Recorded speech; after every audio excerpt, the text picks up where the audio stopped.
Rack YouTube ಚಾನೆಲ್ಗೆ ಸುಸ್ವಾಗತ. ಕನ್ನಡದಲ್ಲಿ ಪ್ರಚಲಿತ ವಿದ್ಯಮಾನಗಳ MCQ ಪ್ರಶ್ನೆಗಳು ಮತ್ತು ಸಂಕ್ಷಿಪ್ತ ವಿವರಣೆ.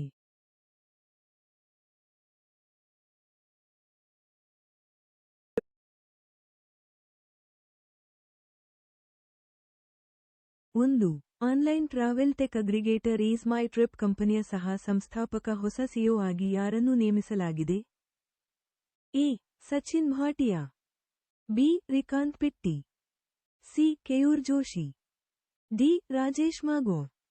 ಉತ್ತರ: ರಿಕಾಂತ್ ಪಿಟ್ಟಿ.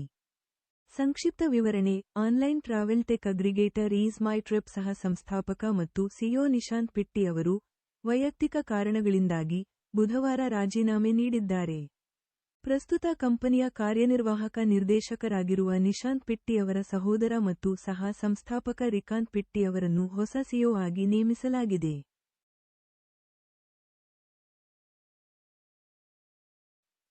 2. ಪ್ರತಿ ವರ್ಷ ಕಡೆಯದಾಗಿ ಹೊಸ ವರ್ಷ ಸ್ವಾಗತಿಸುವ ಎರಡನೇ ರಾಷ್ಟ್ರ ಯಾವುದು? A. Bharat. B. England. C. Australia. D. American Samoa. ಉತ್ತರ: ಅಮೆರಿಕನ್ ಸಮೋವಾ. ಸಂಕ್ಷಿಪ್ತ ವಿವರಣೆ: ಪ್ರತಿ ವರ್ಷ ಕಡೆಯದಾಗಿ ಹೊಸ ವರ್ಷ ಸ್ವಾಗತಿಸುವ ಎರಡನೇ ರಾಷ್ಟ್ರ ಅಮೆರಿಕನ್ ಸಮೋವಾ ಆಗಿದೆ. ಇದಕ್ಕೂ ಮೊದಲು ಹೊಸ ವರ್ಷ ಸ್ವಾಗತಿಸುವ ಟೊಂಗಕ್ಕೂ ಇಲ್ಲಿಗೂ ಕೇವಲ 558 ಮೈಲುಗಳ ದೂರವಷ್ಟೇ ಅಂತರವಿದೆ ಎನ್ನಲಾಗಿದೆ. ಅರ್ಥಾತ್ ಟೊಂಗಾ ಮೊದಲಾದ ಓಷಿಯಾನಿಯಾದ ದ್ವೀಪ ರಾಷ್ಟ್ರಗಳು ಹೊಸ ವರ್ಷ ಸ್ವಾಗತಿಸಿದ ಬರೋಬ್ಬರಿ ಒಂದು ದಿನದ ನಂತರ ಅಮೆರಿಕಾದ ಸಮೀಪದ ಹೋಲ್ಯಾಂಡ್ ದ್ವೀಪಗಳು ಹೊಸ ವರ್ಷವನ್ನು ಆಚರಿಸುತ್ತವೆ. 3. ಇತ್ತೀಚೆಗೆ ನಡೆದ ವರ್ಲ್ಡ್ ಗೋಲ್ಡ್ ಕೌನ್ಸಿಲ್ ವರದಿಯ ಅಂಕಿಅಂಶಗಳ ಪ್ರಕಾರ ವಿಶ್ವದಲ್ಲೇ ಅತಿ ಹೆಚ್ಚು ಚಿನ್ನ ಹೊಂದಿರುವ ದೇಶ ಯಾವುದು? A. America. B. Germany. C. Italy. D. Bharat. ಉತ್ತರ: ಭಾರತ. ಸಂಕ್ಷಿಪ್ತ ವಿವರಣೆ: ವರ್ಲ್ಡ್ ಗೋಲ್ಡ್ ಕೌನ್ಸಿಲ್ ವರದಿಯು ವಿಶ್ವದ ವಿವಿಧ ದೇಶಗಳ ಚಿನ್ನದ ದಾಸ್ತಾನು ಕುರಿತಾದ ಅಂಕಿಅಂಶಗಳನ್ನು ಬಹಿರಂಗಪಡಿಸಿದೆ. ಇಡೀ ವಿಶ್ವದಲ್ಲಿರುವ ಒಟ್ಟು ಚಿನ್ನದಲ್ಲಿ 0.11% ಭಾರತದಲ್ಲೇ ಇದೆ. ವಿಶ್ವದಲ್ಲೇ ಅತಿ ಹೆಚ್ಚು ಚಿನ್ನ ಹೊಂದಿರುವ ದೇಶವೆಂಬ ಹೆಗ್ಗಳಿಕೆ ಕೂಡ ಭಾರತದ್ದು. ಅದಲ್ಲದೆ ಕಳೆದ 4 ವರ್ಷದಲ್ಲಿ 3,000 ಟನ್ ಬಂಗಾರ ಹೆಚ್ಚಳವಾಗಿದ್ದು, ದಕ್ಷಿಣ ಭಾರತದಲ್ಲಿಯೇ ಅತಿ ಹೆಚ್ಚು ಗೋಲ್ಡ್ ಇದೆ.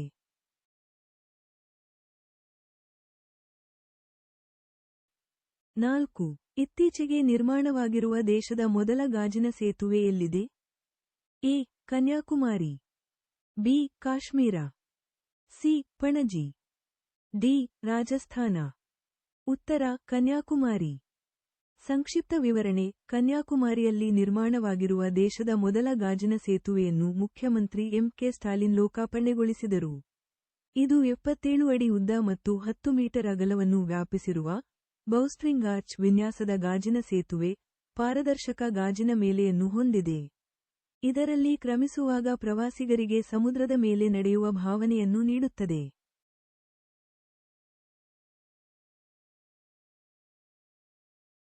5. ಇತ್ತೀಚೆಗೆ ಸುದ್ದಿಯಲ್ಲಿ ಕಂಡುಬರುವ ಮೆಲ್ನೋಕ್ಲಾಮಿಸ್ ದೌಪದಿ ಈ ಕೆಳಗಿನ ಯಾವ ಜಾತಿಗೆ ಸೇರಿದೆ? ಎ. ಸಮುದ್ರ ಸ್ಥಗ್. B. Octopus. C. Shark. D. ಆಮೆ. ಉತ್ತರ: ಸಮುದ್ರ ಸ್ಥಗ್. ಸಂಕ್ಷಿಪ್ತ ವಿವರಣೆ: zoological survey of India ZSI ಯ ಸಂಶೋಧಕರು ಒಡಿಶಾ ಮತ್ತು ಪಶ್ಚಿಮ ಬಂಗಾಳದ ಕರಾವಳಿಯುದ್ದಕ್ಕೂ ಮೆಲ್ನೋಕ್ಲಾಮಿಸ್ ದೌಪದಿ ಎಂಬ ಹೊಸ ಜಾತಿಯ ಹೆಡ್ ಶೀಲ್ಡ್ ಸಮುದ್ರ ಸ್ಲಗ್ ಅನ್ನು ಗುರುತಿಸಿದ್ದಾರೆ. 7 ಮಿಮಿ ವರೆಗೆ ಅಳತೆ, ಇದು ಕಂದು ಕಪ್ಪು ದೇಹ ಮತ್ತು ವಿಶಿಷ್ಟವಾದ ಮಾಣಿಕ್ಯ ಕೆಂಪು ಚುಕ್ಕೆ ಹೊಂದಿರುವ ಸಣ್ಣ ಅಕಶೇರುಕವಾಗಿದೆ.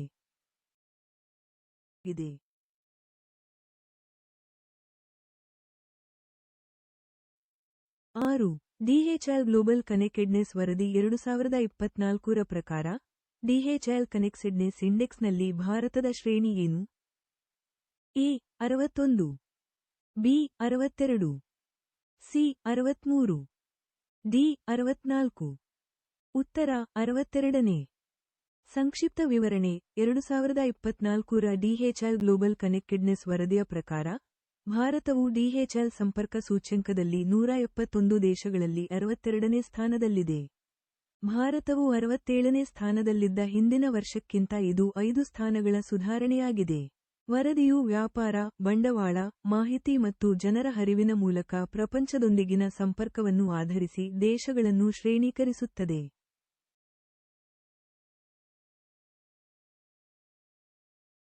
7. ಭಾರತದ ಮೊದಲ ನೀರೊಳಗಿನ ಮೆಟ್ರೋ ಸೇವೆಯನ್ನು ಎಲ್ಲಿ ಉದ್ಘಾಟಿಸಲಾಯಿತು? A. Hyderabad. B. Chennai. C. Bengaluru. D. Kolkata. ಉತ್ತರ ಕೋಲ್ಕತ್ತಾ. ಸಂಕ್ಷಿಪ್ತ ವಿವರಣೆ: ಪ್ರಧಾನಿ ನರೇಂದ್ರ ಮೋದಿ ಅವರು ಕೋಲ್ಕತ್ತಾದ ನೆಲದಡಿಯ ನೀರೊಳಗಿನ ಮೆಟ್ರೋ ರೈಲು ಸೇವೆಯನ್ನು ಉದ್ಘಾಟಿಸಿದರು. ಇದು ಭಾರತದ ಮೂಲಸೌಕರ್ಯದಲ್ಲಿ ಒಂದು ಮೈಲಿಗಲ್ಲು. ಕೋಲ್ಕತ್ತಾ ಮೆಟ್ರೋದ ಪೂರ್ವ-ಪಶ್ಚಿಮ ಕಾರಿಡಾರ್ನ ಭಾಗವಾಗಿರುವ ಈ ಯೋಜನೆಯು ಹೌರಾ ಮತ್ತು ಸಾಲ್ಟ್ ಲೇಕ್ ನಡುವಿನ ಸಂಪರ್ಕವನ್ನು ಹೆಚ್ಚಿಸುವ ಗುರಿಯನ್ನು ಹೊಂದಿದೆ.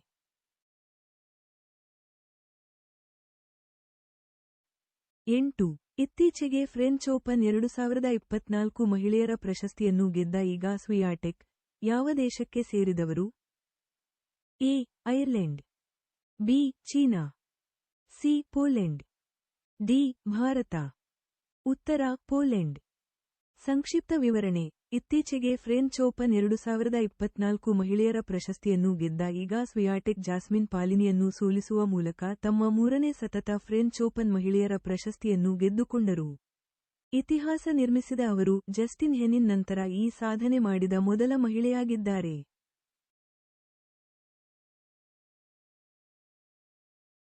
9. 2024-25 ಕೇಂದ್ರ ಬಜೆಟ್ ಪ್ರಕಾರ ಯಾವ ದೇಶವು ಭಾರತ ಸರಕಾರದಿಂದ ವಿದೇಶಿ ದೇಶಗಳಿಗೆ ನೀಡುವ ಸಹಾಯದಲ್ಲಿ ಅಗ್ರಸ್ಥಾನ ಪಡೆದಿದೆ?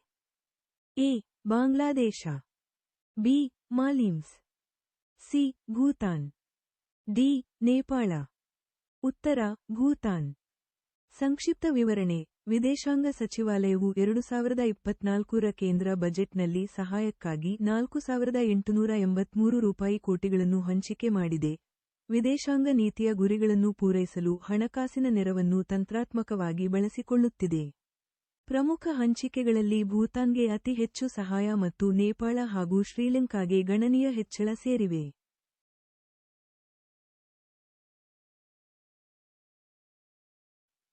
10. ಪ್ರತಿ ವರ್ಷ ಯಾವ ದಿನವನ್ನು ವಿಶ್ವ ಬಿದಿರು ದಿನ ಎಂದು ಆಚರಿಸಲಾಗುತ್ತದೆ? A. 18 September. B. 17 September. C. 20 September. D. 19 September. ಉತ್ತರ 18 ಸೆಪ್ಟೆಂಬರ್. ಸಂಕ್ಷಿಪ್ತ ವಿವರಣೆ: ಪ್ರತಿ ವರ್ಷ ಸೆಪ್ಟೆಂಬರ್ 18ರಂದು ವಿಶ್ವ ಬಿದಿರು ದಿನವನ್ನು ಆಚರಿಸಲಾಗುತ್ತದೆ. ವರ್ಲ್ಡ್ ಬಾಂಬೂ ಆರ್ಗನೈಸೇಷನ್ ಈ ದಿನವನ್ನು 2009ರಲ್ಲಿ ಸ್ಥಾಪಿಸಿತು. ಕಮೇಶ್ ಸಲಾಂ ಅವರು ಇದನ್ನು ಸ್ಥಾಪಿಸಿದರು. ಈ ದಿನವು ನೈಸರ್ಗಿಕ ಸಂಪನ್ಮೂಲಗಳನ್ನು ರಕ್ಷಿಸಲು ಮತ್ತು ಜಾಗತಿಕವಾಗಿ ಹೊಸ ಉದ್ಯಮಗಳಿಗಾಗಿ ಬಿದಿರು ಬೆಳೆಯನ್ನು ಉತ್ತೇಜಿಸಲು ಗುರಿ ಹೊಂದಿದೆ.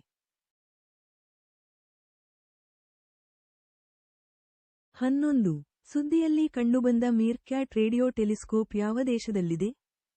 A. Dakshina Africa. B. China. C. Russia. D. Australia. ಉತ್ತರ ದಕ್ಷಿಣ ಆಫ್ರಿಕಾ. ಸಂಕ್ಷಿಪ್ತ ವಿವರಣೆ: ದಕ್ಷಿಣ ಆಫ್ರಿಕಾದ ಮೀರ್ಕ್ಯಾಟ್ ರೇಡಿಯೋ ದೂರದರ್ಶಕವನ್ನು ಬಳಸುವ ಸಂಶೋಧಕರು ಮೀರ್ಕ್ಯಾಟ್ ಪಲ್ಸರ್ ಟೈಮಿಂಗ್ ಅರೇ ಮೂಲಕ ಜೋರಾಗಿ ಗುರುತ್ವಾಕರ್ಷಣೆಯ ತರಂಗ ಹಿನ್ನೆಲೆಯನ್ನು ಪತ್ತೆಹಚ್ಚಿದ್ದಾರೆ. ದಕ್ಷಿಣ ಗೋಳಾರ್ಧದಲ್ಲಿ ಗುರುತ್ವಾಕರ್ಷಣೆಯ ಅಲೆಯ ಹಿನ್ನೆಲೆಯ ಹಾಟ್ಸ್ಪಾಟ್ ಅನ್ನು ಅಭೂತಪೂರ್ವ ವಿವರವಾಗಿ ಮ್ಯಾಪ್ ಮಾಡಲಾಗಿದೆ.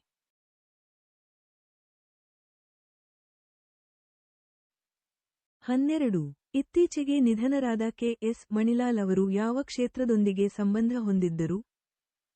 ಎ. ಟ್ಯಾಕ್ಸಾನಮಿ. ಬಿ. ಪತ್ರಿಕೋದ್ಯಮ. ಸಿ. ರಾಜಕೀಯ. ಡಿ. ಕ್ರೀಡೆ. ಉತ್ತರ ಟ್ಯಾಕ್ಸಾನಮಿ.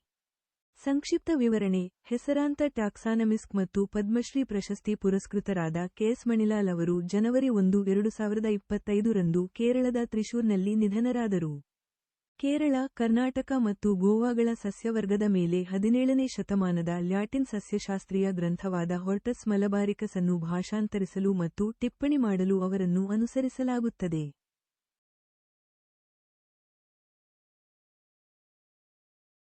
13. ಇತ್ತೀಚೆಗೆ ಯಾವ ರಾಜ್ಯ ಸಂತೋಷ್ ಟ್ರೋಫಿ ರಾಷ್ಟ್ರೀಯ ಫುಟ್ಬಾಲ್ ಚಾಂಪಿಯನ್ಶಿಪ್ ಪ್ರಶಸ್ತಿಯನ್ನು ಗೆದ್ದಿದೆ? ಎ. ಒಡಿಶಾ. ಸಿ. ಪಶ್ಚಿಮ ಬಂಗಾಳ. ಬಿ. ಪಂಜಾಬ್. ಡಿ. ಕೇರಳ. ಉತ್ತರ ಪಶ್ಚಿಮ ಬಂಗಾಳ. ಸಂಕ್ಷಿಪ್ತ ವಿವರಣೆ 78ನೇ ಆವೃತ್ತಿಯ ಫೈನಲ್ನಲ್ಲಿ ಕೇರಳವನ್ನು ಸೋಲಿಸುವ ಮೂಲಕ ಪಶ್ಚಿಮ ಬಂಗಾಳ ಸಂತೋಷ್ ಟ್ರೋಫಿ ರಾಷ್ಟ್ರೀಯ ಫುಟ್ಬಾಲ್ ಚಾಂಪಿಯನ್ಶಿಪ್ ಅನ್ನು ಗೆದ್ದುಕೊಂಡಿತು.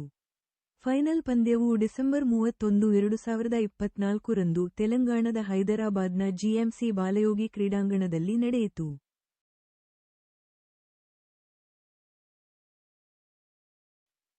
14.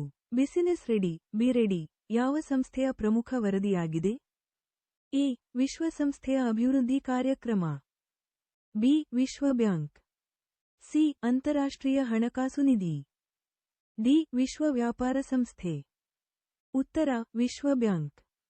ಸಂಕ್ಷಿಪ್ತ ವಿವರಣೆ ವಿಶ್ವ bank business ready, be ready ವರದಿಯನ್ನು ಬಿಡುಗಡೆ ಮಾಡಿತು. ವಿರಾಮಗೊಳಿಸಲಾದ ಈಸ್ ಆಫ್ ಡೂಯಿಂಗ್ ಬಿಸಿನೆಸ್ ವರದಿಯನ್ನು ಬದಲಾಯಿಸಿತು. BREADY ಜಾಗತಿಕ ವ್ಯಾಪಾರದ ವಾತಾವರಣವನ್ನು ಮೌಲ್ಯಮಾಪನ ಮಾಡಲು ಮತ್ತು ಅಂತರ್ಗತ ಖಾಸಗಿ ವಲಯದ ಬೆಳವಣಿಗೆಯನ್ನು ಉತ್ತೇಜಿಸಲು ಮಾನದಂಡದ ಸಾಧನವಾಗಿ ಕಾರ್ಯನಿರ್ವಹಿಸುತ್ತದೆ.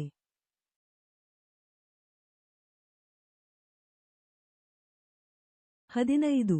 ಕ್ವಾಂಟಮ್ ಪ್ರೊಸೆಸರ್ ವಿಲೋ ಅನ್ನು ಯಾವ ಸಂಸ್ಥೆ ಬಿಡುಗಡೆ ಮಾಡಿದೆ? A. Meta. B. Amazon. C. Microsoft. D. Google. ಉತ್ತರ ಗೂಗಲ್. ಸಂಕ್ಷಿಪ್ತ ವಿವರಣೆ ಗೂಗಲ್ ಕ್ವಾಂಟಮ್ ಪ್ರೊಸೆಸರ್ ವಿಲೋ ಅನ್ನು ಪ್ರಾರಂಭಿಸಿತು. ಪ್ರಾಯೋಗಿಕ ಸಮಸ್ಯೆಗಳನ್ನು ಪರಿಹರಿಸಲು ಕ್ವಾಂಟಮ್ ಕಂಪ್ಯೂಟಿಂಗ್ ಅನ್ನು ಮುಂದುವರೆಸಿದೆ. ವಿಲೋ 105 ಭೌತಿಕ ಕ್ವಿಟ್ಗಳನ್ನು ಹೊಂದಿದೆ ಮತ್ತು ಸಂಪೂರ್ಣ ಶೂನ್ಯ ತಾಪಮಾನದಲ್ಲಿ ಕಾರ್ಯನಿರ್ವಹಿಸುತ್ತದೆ. 16. ಭಾರತವು ಯಾವ ನಗರದಲ್ಲಿ ಗ್ಲೋಬಲ್ ಫುಡ್ ರೆಗ್ಯುಲೇಟರ್ಸ್ ಸಮಿಟ್ ಜಾಗತಿಕ ಆಹಾರ ನಿಯಂತ್ರಕರ ಶೃಂಗಸಭೆಯ 2ನೇ ಆವೃತ್ತಿಯನ್ನು ಆಯೋಜಿಸುತ್ತದೆ? A. Lucknow. B. Navadehali. C. Pune. D. Indore. ಉತ್ತರ ನವದೆಹಲಿ.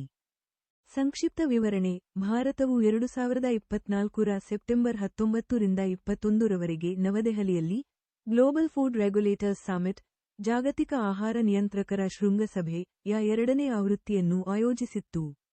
ಇದನ್ನು ಆರೋಗ್ಯ ಮತ್ತು ಕುಟುಂಬ ಕಲ್ಯಾಣ ಸಚಿವಾಲಯದ ಅಡಿಯಲ್ಲಿ FSSAI food safety and standards authority of India ಆಯೋಜಿಸುತ್ತದೆ.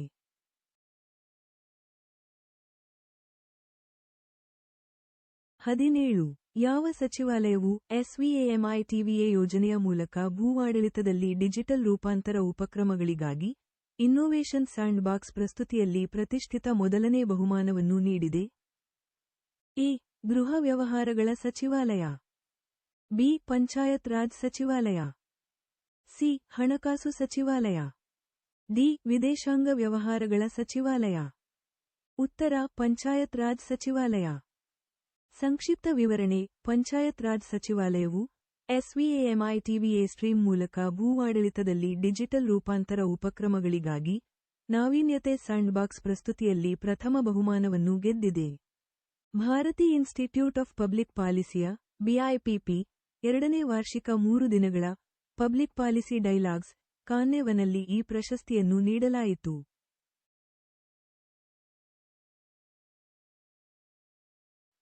18.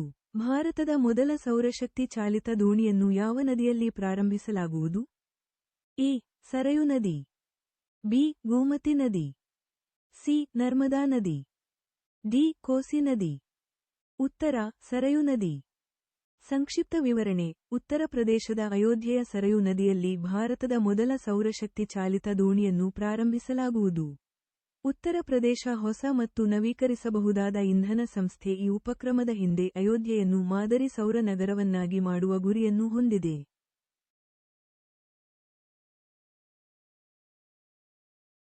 19. ಇತ್ತೀಚೆಗೆ ಪುದುಚೇರಿಯ ಹೊಸ ಮುಖ್ಯ ಕಾರ್ಯದರ್ಶಿಯಾಗಿ ಚೀಫ್ ಸೆಕ್ರೆಟರಿಯಾಗಿ ಯಾರು ನೇಮಕಗೊಂಡಿದ್ದಾರೆ? A. Rajeev Verma. B. Sharat Chauhan. C. Abhijit Vijay Chaudhary. D. Ashish Madhorao. ಉತ್ತರ ಶರತ್ ಚೌಹಾಣ್. ಸಂಕ್ಷಿಪ್ತ ವಿವರಣೆ ಕೇಂದ್ರ ಗೃಹ ಸಚಿವಾಲಯವು ಡಾ. ಶರತ್ ಚೌಹಾಣ್ ಅವರನ್ನು ಪುದುಚೇರಿಯ ಹೊಸ ಮುಖ್ಯ ಕಾರ್ಯದರ್ಶಿಯಾಗಿ ನೇಮಕ ಮಾಡಿರುವುದಾಗಿ ಪ್ರಕಟಿಸಿದೆ. ಚೌಹಾಣ್ ಅವರು AGMUT, ಅರುಣಾಚಲ ಪ್ರದೇಶ, ಗೋವಾ, ಮಿಜೋರಾಂ ಮತ್ತು ಕೇಂದ್ರಾಡಳಿತ ಪ್ರದೇಶ, ಕೇಡರ್ನ ಸದಸ್ಯರಾಗಿದ್ದಾರೆ ಮತ್ತು ಈ ಹಿಂದೆ ಅರುಣಾಚಲ ಪ್ರದೇಶದಲ್ಲಿ ಸೇವೆ ಸಲ್ಲಿಸಿದ್ದರು.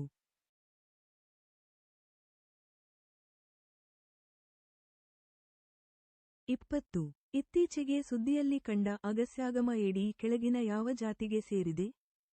ಎ. ಹಾವು. ಬಿ. ಕಾಂಗರೂ ಹಲ್ಲಿ, ಲಿಜರ್ಡ್. ಸಿ. ತೋಳಜೇಡ. ಡಿ. ಕಪ್ಪೆ. ಉತ್ತರ ಕಾಂಗರೂ ಹಲ್ಲಿ, ಲಿಜರ್ಡ್. ಸಂಕ್ಷಿಪ್ತ ವಿವರಣೆ. ವಿಜ್ಞಾನಿಗಳು ಇತ್ತೀಚೆಗೆ ಪಶ್ಚಿಮ ಘಟ್ಟಗಳಲ್ಲಿ ಅಗಸ್ವಾಗಮ ಅಂಚಿನ ಹೊಸ ಕಾಂಗರೂ ಹಲ್ಲಿ ಪ್ರಭೇದವನ್ನು ಕಂಡುಹಿಡಿದಿದ್ದಾರೆ. ಎಜ್ ಕಾರ್ಯಕ್ರಮದ ನಂತರ ಹೆಸರಿಸಲಾಗಿದೆ. ಇದು ಅಗಸ್ಯಾಗಮ ಕುಲದಲ್ಲಿ ಎರಡನೆಯದು. ಇಡುಕ್ಕಿಯ ಕುಲಮಾವು ಎಂಬಲ್ಲಿ ಕಂಡುಬರುವ ಇದು ಅಗಾಮಿಡೆ ಕುಟುಂಬಕ್ಕೆ ಸೇರಿದೆ.